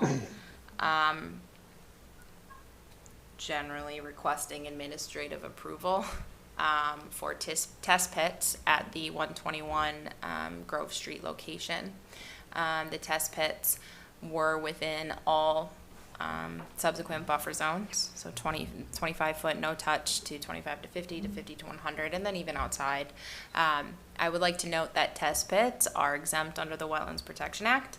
They are not exempt under Franklin's bylaw. So I communicated this back. I received a no, generally. So they brought up, and then this is the lesson in this, they brought up our bylaw, chapter 271. It is labeled as a bylaw. It is not a bylaw, it is a regulation. It was never adopted by town council. The language in chapter 271 under alter, the definitions are important, states that test pits are exempt. Chapter 181, which is our bylaw, which was adopted by town council, definitions of alter, and I encourage you to all go look at these when you have time, have two definitions of alter that I think apply to these test pits. One, that any excavation or removal of soil is considered alter. Any removal of trees or plant vegetation, well, that's redundant, but vegetation is considered an alteration. So I sought counsel from Mark Sorrell just to make sure that I was crossing my T's and dotting my I's, and communicated this back to the applicant. The reason why I'm bringing it in front of you, aside from the lesson that we will need to revise our bylaw, likely once the open space plan is approved, is to, one, communicate this RDA to you, but then to seek your interpretation of my interpretation of this situation. I did recommend to the applicant that they should wait until they receive their mass housing approval and or ZBA approval, considering they are seeking waivers from all local bylaw. If they are granted those waivers, really, my interpretation is null and void, since it is an exempt act under the Wetlands Protection Act. However, as it stands, if they were to file now, they are not exempt. So I gave them the option to file the RDA, which I would state to you, fine folk, and I think I let you know of every wetlands exemption that I know of that I can, whether or not it goes with our bylaw or goes against it. But they did not want to file the RDA for whatever reason. They are unable to wait for their mass housing and ZBA approval, which does make sense, right? They need to perk test, they need to finalize their site plans. So I understand that component, but then if they do file and they can't wait, they would not be able to be within the 25-foot no-touch under local bylaw without seeking a waiver, and then subsequently, we'd have to have a discussion with other buffer zones. So I let them know I would be fine administratively approving test pits in the fields, but to me, that's just more time and money on their part. So really what I'm seeking is your interpretation of what I told them that they would need to file for an RDA. Okay. Where's Pat when you need him? He would have to recuse. That's right. Oh, yeah. So. Well, I think you're right. I think I would leave it up to them. I mean, maybe the time is more important. So. Maybe time is more important than money, right? Just leave it up to them. If they say yes, then fine. I agree. I mean, that makes sense. Give them the option. That's what I would do. So when they came in front of us, they were exempt from bylaws at that point. No. But It was an their plan, ANRAD. it was just an ANRAD, that's right. Yep, so they were not exempt from anything. They were determining the jurisdictional status of on-site resource areas. Yeah. Okay. And Now they're doing the test pits. yes, but they have not received approval from ZBA because it's an affordable housing project. They don't need to go and other boards. So ZBA would be granting or determining if they have a waiver from local bylaw. They still have to adhere to the Wetlands Protection Act regardless. Can we grant them, are they asking for a waiver from the bylaw? That's what an RDA would be. So they would come in for an RDA, and then you would check the box asking the commission to determine, there's a checklist on that form, seeking clarification from the commission to ensure that this does not go against the jurisdictional status of the Wetlands Protection Act or the interests of the act, and then seeking clarification of the local bylaw or a waiver from that local bylaw. RDAs are standard across the board because under state statute, after a certain time, Mark Sorrell told me, anyways, that local bylaw has to be more stringent than the Wetlands Protection Act. You can't be less stringent than the Wetlands Protection Act. So really, that's what an RDA is for. Okay, thank you. So. There's no precedent in the town on something like this? What, for what? What do you mean? Well, they're looking to dig test pits, right? Mm-hmm. And they're looking to get an exemption on that. I mean, has this ever come up before? Or a waiver on that? So in my year here, the commission has required an RDA for less test pits than this. From what I have learned or heard or felt, and please correct me if I'm putting words in anybody's mouth, but especially after the Maple Hill project, folks, commissioners, past commissioners have been more wary to approve test pits and tree removal for a project that is not set in stone. Right. Please correct me if I am correct. paraphrasing incorrectly. So that's why I'm proceeding with caution, and that's why I'm coming to you to advise me. I already communicated with them, so it's more just, making sure I was navigating it correctly, but. Rika, how many test pits are we looking at? I mean, it looks like a lot on this map here. It's a lot. A lot of test pits. And they would have to, I mean, we did not discuss access, but I mean, you've been there to even get in that, I'm gonna say back 40, Good you would point. have to do a lot of tree removal. Yeah. Wow. And what is their pushback on not wanting to do an RDA? Time and money is what they told me.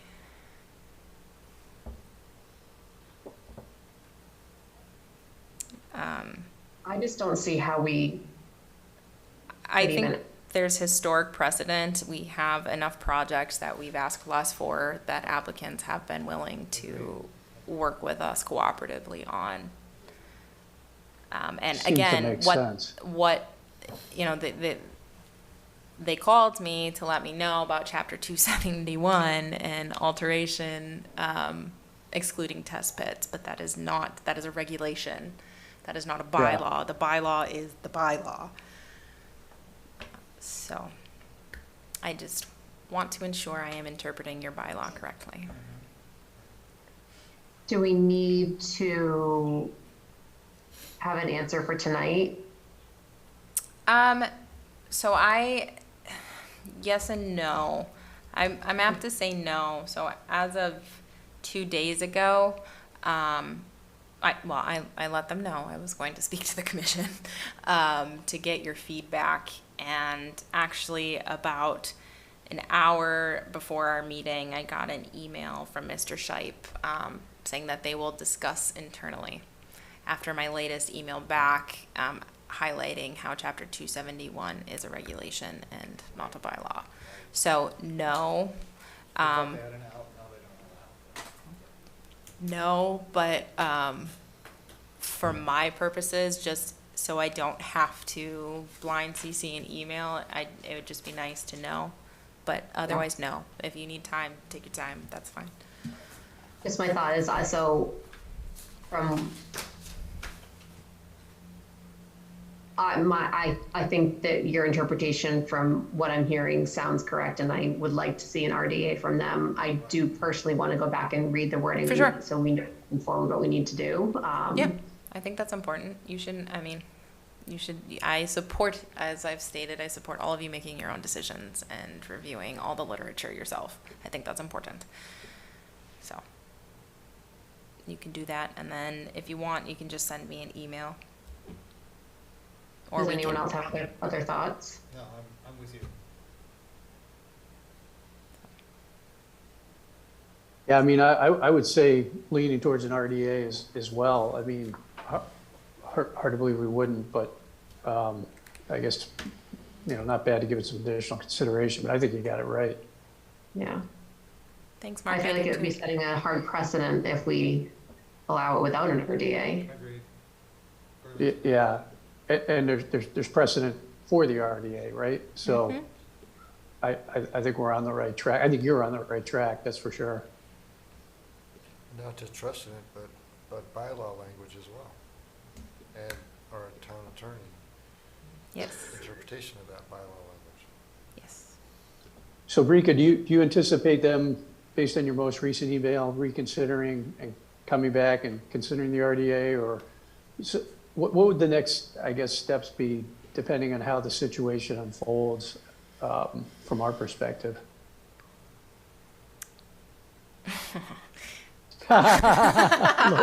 Loaded question. Where's Pat when you need him? Yeah, I don't know if they will come back and file for the RDA. Based on the latest email that I got, it is public. It was very short, just wanted to follow up. We are discussing internally, not sure if you'll hear back from me directly or someone on the team. So I will be hearing back from someone inevitably. Who that is, I'm not sure.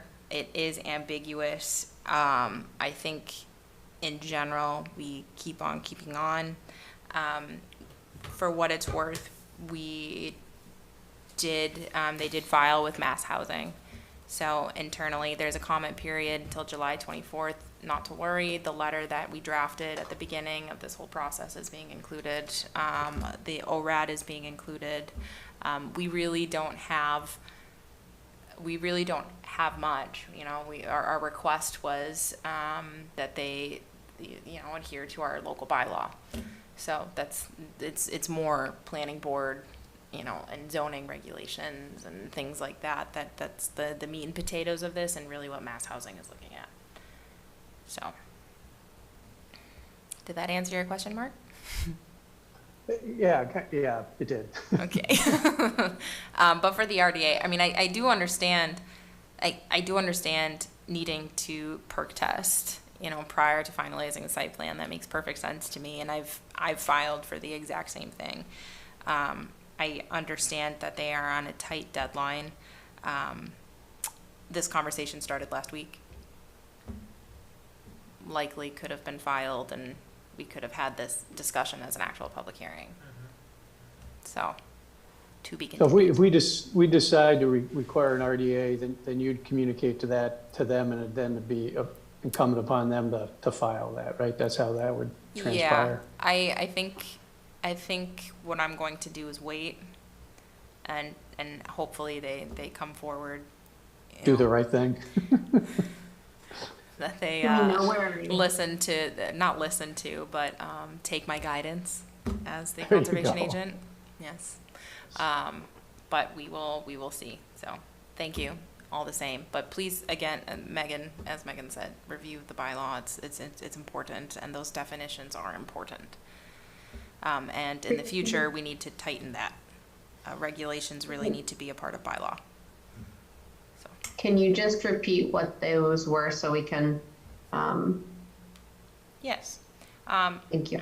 Yep. So I will also tell you where to find them. So they are on I was our gonna say, if you could Yep. direct us, that'd be good. So they are on our conservation webpage. Yep. On the left-hand side, you'll see bylaws and regulations. Perfect. Chapter 181 is our bylaw. If you open that document, you'll see history adopted by the town council of the town of Franklin, 8/20/1997. Any bylaw has to be adopted by town council. So if you open 271, Conservation Commission bylaws adopted by the Conservation Commission, 12/4/1997. So it sounds like back then it was approved by town council and we had some edits. So it's called a bylaw, it is not. And then we also have our regulations, and that does not have a chapter. So we actually have two separate regulations, and then between the regulations and the bylaw, there's conflicting language and definition. Interesting disparity, huh? And like I said, there's nothing like a good mystery to keep you up at night. Yeah, So, yeah. So that was all. So no decision is being made. I just was seeking your guidance. So thank you for sharing your guidance. I will be sure to listen to it. Appreciate the conversation. Yeah. Pretty interesting.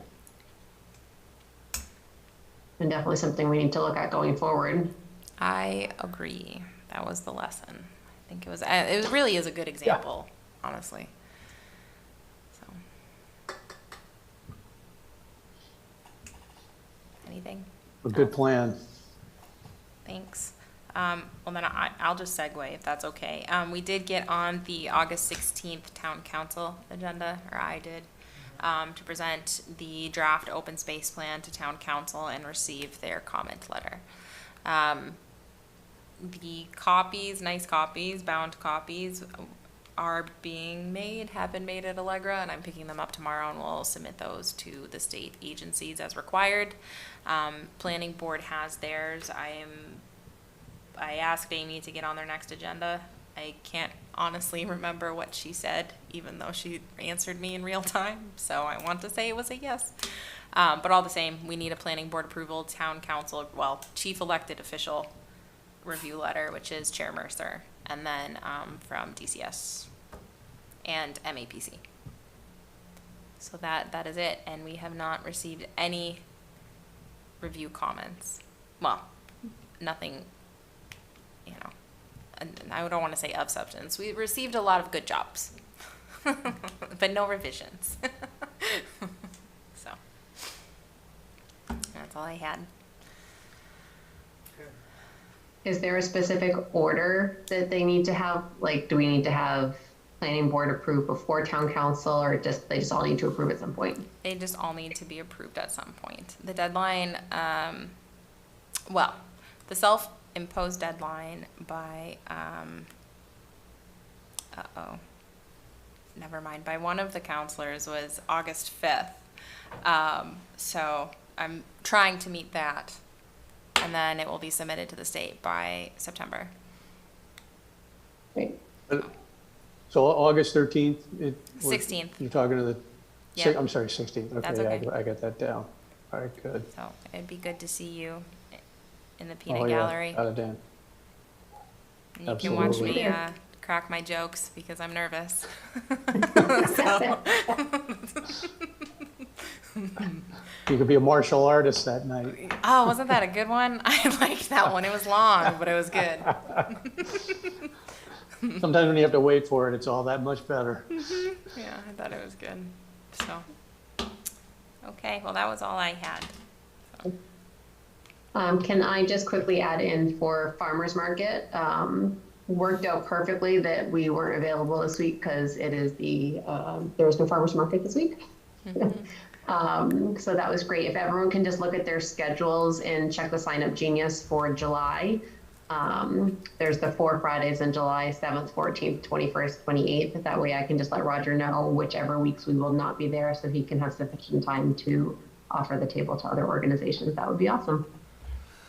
And Mark, the new tent has worked great so far, so thank you for that. And we have a new table for those of you who had not seen yet. Thank you to Pat and Bricola. I still need to get you the receipt for that. Yes. But we're approving that so that it actually folds up and is easier to get in and out of cars. A lot easier. Yeah, significantly lighter. So I Which is haven't great. done it. Thank you for organizing this, Meg. Oh, you're welcome. So I haven't done it yet, but so how does it work? Like if you're setting up, where would we go to get the stuff? And if we're tearing Oh. down, where do we take it? Yeah, so I have all the stuff at my house. So far, it's worked out that I've actually been available to go help set up. So setup is, we've been getting there about 1:30, just to give sufficient time to get the tent up, and all the materials up before 2 o'clock. If there's a week I can't get there, I can certainly coordinate with whoever's going to be doing the earlier shift to drop off the materials to you beforehand. So if you do the 2 to 4, I can certainly do that for you. And then same thing with breaking down at the 4 to 6. Mark has taken the things home. At one point, I've been there on the 4 to 6, so it's been relatively easy. But I think between the materials, it's the tent, the table, and then I now have everything else in a Rubbermaid container. Oh, nice. Yeah, so it's a little bit easier to, just pack everything good. up.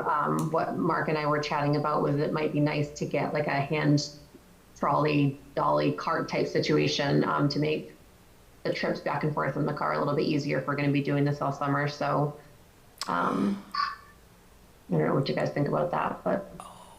Highly recommend it. A lot of kudos last week for your kids' rocks. Yes, The turtle we needed rock some, and some paperweights, and my boys have different, and rock animals that we collect every year, so they were our paperweights and turtles. That was the hit of the booth. Yeah. I'll see if we can provide them every week. The boys seemed okay with it, so. Can I interject real quick on an unrelated topic, but Megan, you reminded me of something. If you do get a cart, it's expensible. And then I was wondering, Derek and I were talking about how we were going to install the beaver deceivers in areas that are well, I'm really short, that we can't get to. And DPW used to have a little boat, but they no longer have a little boat. So I was wondering if the commission would not mind funding a little boat for us to go out. I don't have it sourced though, so I don't have a number to give you. I just wanted to see if you got, okay, I figured, okay, thank you. I mean, it makes sense, right? I mean, the beaver deceiver project's a good idea, so. We need a boat. We need a boat. Okay, Yeah, Boat. that's kind of a good point. Get a boat. Okay, thanks. That was all. Brig, I would like to share that there's been a lot of comments from the posters at the common for the about the beavers and reporting beavers, and everyone's been very interested in to know why. And so we've done a lot of talking about the beaver deceiver and sharing the exciting news of the project to come. So there's some excitement with some people in town. You also might have a woman contacting you about a beaver eating baby ducks that she's concerned about. I'm sorry, a beaver eating baby ducks? What she says. Okay, thank you for the heads up, Megan. Just very disturbed about it. I think it sounds like it's at the sculpture park, but I'm not sure. And she was wondering if beavers can be. Likely the snapping turtle that's at the Oh, sculpture maybe park. it was snapping turtle and not a beaver. That seems more. That makes, it is the circle of life. Thank you. Yes. Nod. We might have a rogue beaver, I don't know, you know? I was like, I was thinking like, this doesn't make any sense. What conversation did I have? That's pretty great. Snapping turtle eating baby duck. She's very concerned about. makes a lot of No, sense. snapping turtles to be rehomed. Yes, well, that. So I said you were the right person Yes. to contact about that because I don't know the answer. Yes, you can avoid that and send them to me, but generally no, because that is a normal function in ecology and transference. That's sort of what I said, but I'm like, but I don't know for sure. So That's I wanted okay, to go yeah, ahead and since- here's your email address. Yep, that's fine. It's what I do also in my day to day, so that's good. Derek is preparing, I want to say 3 other RDAs for 3 other areas across town. So he I told him I'd be more than happy to fill them out at some point. And he said he would fill out the RDAs, but I would expect the narrative to stay the same. So just FYI.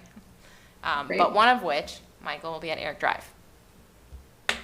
So, thank you. I was gonna ask you about Yes. that one, because it's recently been cleared. Yes, I noticed that. Yeah. So, and that is conservation land. And Yeah. it was not the town.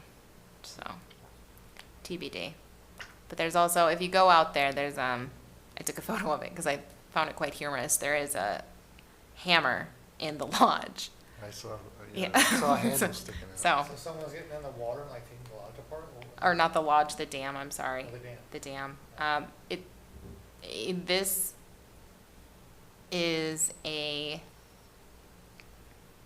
undersized flow device that is more,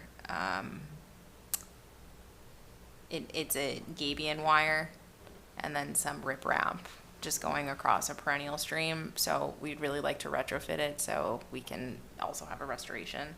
We just need to figure out how to do that, and we just have not had time yet. But somebody stuck a hammer, or the beaver stuck a hammer, because they're building a lodge along the gabion and riprap. I said they were hard at work, that was my joke with Busy as them. a beaver, yeah. They are a busy beaver, but yeah, Yeah, so, yeah, it was all dammed up, and now it's all flowing. yeah, I noticed that. But speaking of the culture, the sculpture part, I Yeah. heard a lot of comments about how good a job was done. Yeah, So, Thank you. kudos to the team for that. thank you. I will relay the message, and we should be likely this fall. I think we'll have that viewpoint application is up, but I don't believe we are accepting or signing off on artwork yet. So we will have, and this is more of a Jamie thing that he's heading, but I think we had our redesignation, but we'll have an official launch of applications this fall. However, we did receive one application to paint the tables, so we approved that. But these future applications I'm talking about are for the actual sculptures. But I mean, those colors are bright. I was driving down Panther Way there the other day with Rex, and they're bright. So it's very refreshed. So thank you, Michael. Awesome. Great. Richard, how's your intern program going?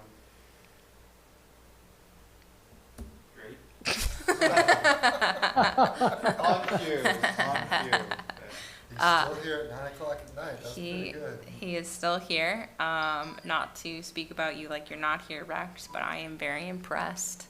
I mean, I've mentioned this to everybody and to you yourself. I gave him a 12 video module or 12 module course in hydric soils, and he's taking handwritten notes while watching them, which I think is amazing. All right.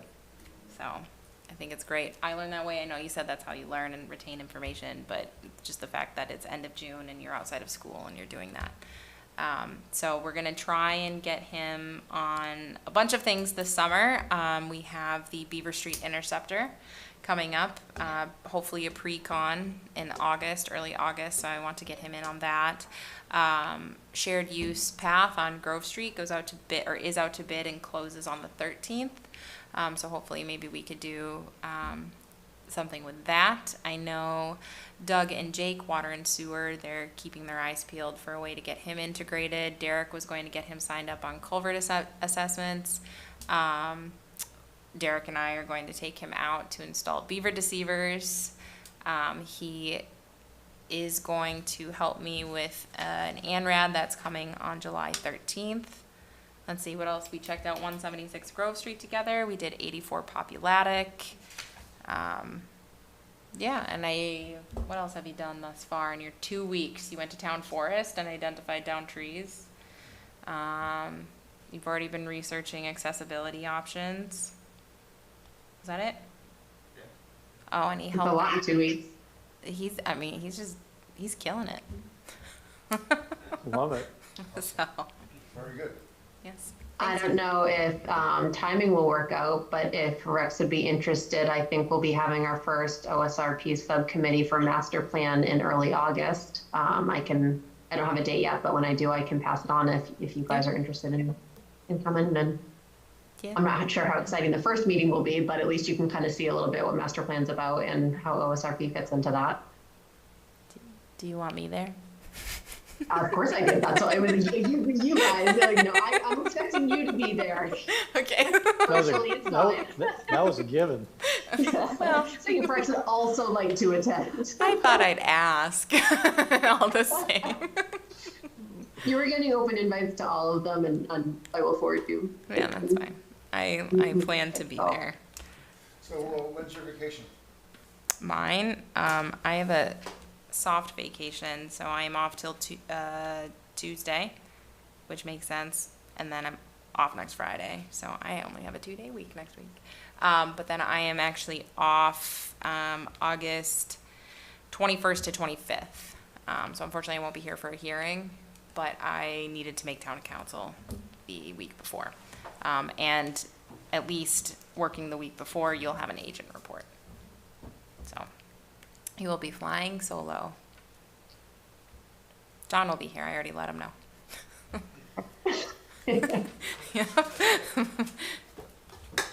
So that was all. Motion to adjourn? Undebatable. Second. All in favor? Bye. Aye. Aye. Bye, Bye, guys. Megan. Thank you. Thanks, guys. Thanks. See you Thanks, later. guys.